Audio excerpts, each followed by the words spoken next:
Earlier this week, Ezra Levin from Indivisible said that Donald Trump is going to try and subvert the 2026 midterms. I think he's been working on subverting them for several months now, especially since the November 2025 elections, where Republicans got their asses handed to them. That really freaked him out. He told House Republicans in a speech that if they lose the House in the midterms, he's going to get impeached again. Steve Bannon went on this rant about how if Republicans lose the House and the Senate, he's going to go to prison. An awful lot of people are going to go to prison. No shit, motherfucker. You broke the law over and over. Of course you're going to go to prison. If the Republicans, the corrupt Republicans, are unseated, then we can reestablish justice and the lawbreakers can be prosecuted, which makes an awful lot of Republican lawbreakers desperate to subvert elections. And Ezra said, we need mass public pushback from any attempt to subvert the elections. And it's not just going to be Donald Trump. It's going to be Donald Trump and the Republicans. After all, look at Texas. Greg Abbott and the Texas Republicans and Republicans in Congress, all perfectly happy to gerrymander the shit out of Texas's congressional map and disenfranchise something like 2 million Texas voters. Republicans don't want free and fair elections, y'all, because when we have free and fair elections, everybody has access to the ballot, everybody is able to cast their vote, and those votes are fairly counted. Republicans lose. There aren't really red states in this country. There are gerrymandered purple states. Republicans have to cheat in order to win, and they're going to cheat real hard in this current election cycle because the stakes are so high for them. So many of them have broken the law. So many of them have supported a literal fascist who is carrying out an auto coup in the United States, dismantling the Constitution, attempting to violate the rights of American citizens on like a daily fucking basis. All of these corrupt motherfuckers know that it's bad news for them. It's game over if they lose in the midterms. So they're going to do anything. This is a desperate regime, willing to shoot ICU nurses in the street, right? They are willing to do anything to hold on to power. So please be aware, they are going to try and cheat as much as they can in the midterms, and they will likely try not to accept the legitimate results of the election when they lose. This is a very classic autocratic pattern. I just think it's such a good time for people to read up on how autocratic regimes have functioned in other countries and how nonviolent resistance movements have successfully stopped them. In the Indivisible What's the Plan call this past week, Dr. Erica Chenoweth was on with Ezra and Leah, and one of the questions was, what is the plan if Trump tries to cancel the election? Is he going to start a war and hold up the elections? What's he going to do? So I just want to remind everybody, there is no mechanism through which the federal government can cancel elections. We had a civil war, World War I, World War II. We had the COVID pandemic. Elections have never been canceled in this country, and they will not be. The thing Trump is likely to do is to try and subvert the election results, is to try and cheat. Autocrats rarely cancel elections because that pushes people too far. That invokes a massive backlash. And what they really want to do is let you cast your vote and then claim that somebody else won. And they do that by staffing their cronies as poll workers in election offices around the country, especially in red states. Donald Trump did that in the 2020 election. Look at how there were folks who refused to certify the results because they were loyal to Donald Trump, and they were willing to disenfranchise the voters of their district, of their precinct. They're doing it by wanting to subpoena voter rolls. They're wanting to cast people off of the voter rolls so that you show up to vote and they're like, oh, you're no longer an active voter.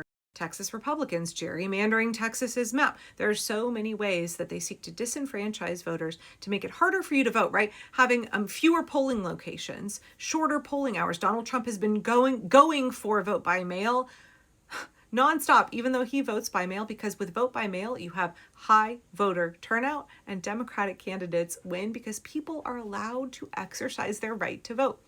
The more you have impediments to the right to vote, the more you make it harder for people to exercise their rights, the more undemocratic your country is, and the more likely Republicans are to get elected. So Chenoweth pointed out that would-be autocrats often use elections as an inflection point to cement their power. And they do that by having an election, but it's really just like political theater. When the results come out, they've laid the groundwork to undermine free and fair elections so thoroughly in the minds of the public that they can say, oh yeah, the Democrats won here according to this vote, but that's fake. That's a rigged election. No, I have to set aside the election results and I'm going to let Republicans stay in power because this election was totally corrupt and not legitimate. And so I get to decide who won. That's what autocrats typically do. And Donald Trump is nothing if not a poor facsimile of what, legitimate tough dictators do. He is that cargo cult fascist. But we can't count on him fucking up this process. We have to be ready to defend against him in case he's able to somehow do this in a way that's more sophisticated than we might anticipate. There are smart cookies behind Donald Trump. There are smart, corrupt, evil cookies behind Donald Trump, and we need to be not underestimating them. Because again, they're really desperate. Stephen Miller's going to go to prison if Donald Trump is unseated, right? Chenoweth went on to say, the most important thing that we need to understand right now is that there will be elections and that we must participate and we must encourage other people to participate. We need record level participation in the midterms. Not only do we all have to vote and have a big get out the vote movement, but we have to vote for people who are pro-democracy. We have to vote for people who uphold the rule of law, who are our allies against the fascists. That's the challenge here, is what they said. Not only do we all have to vote, we have to elect pro-democracy candidates. The second thing we have to do, and we have to be doing these things concurrently, is that we have to be coming up with a backup strategy.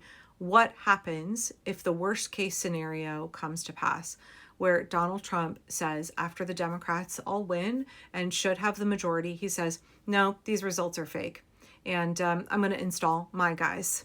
We need a strategy. We need a plan for what to do. How do we protect elections? How do we make sure that those who are duly elected are seated? Leah Greenberg said that we need to have elections. We need to elect people who are standing for democracy. We have to protect the election results. And we have to make sure that elected officials are seated. She said right now, the Republicans and Donald Trump are playing whack-a-mole with various threats to election integrity.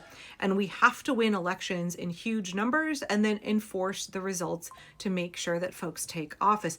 Part of that whack-a-mole that's happening right now and has been happening for over a year is Donald Trump issuing executive orders meant to attack voting rights and meant to attack voting access. And I know that there's been an awful lot of difficult news today, but there is one really good piece of news about this specific subject.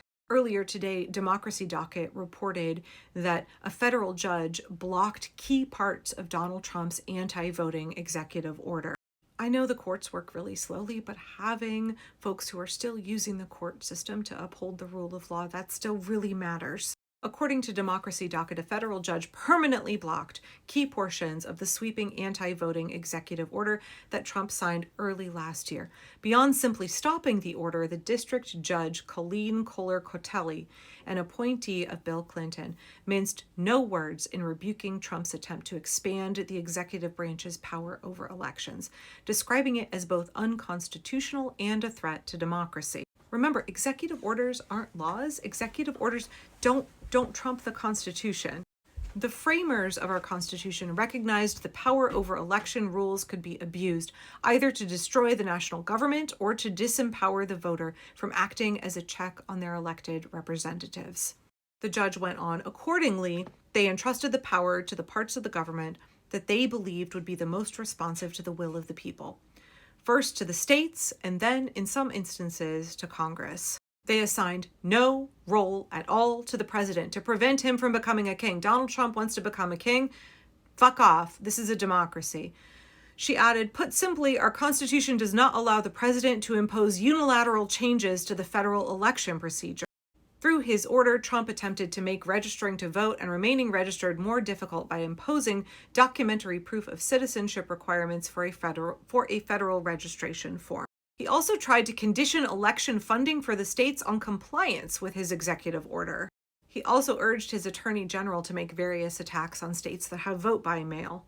Several parts of this corrupt illegal order have already been blocked preliminarily by other courts. But today, the judge in the case permanently halted two core parts.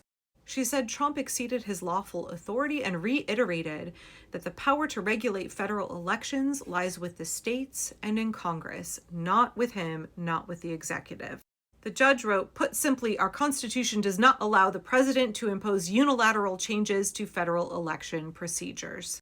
This is a big win for us in preserving election integrity, and please understand it is our job this year not only to make sure we vote in the election, but that we prepare for a plan to defend the election results. Election integrity is everybody's business in 2026. It is our civic duty as American citizens.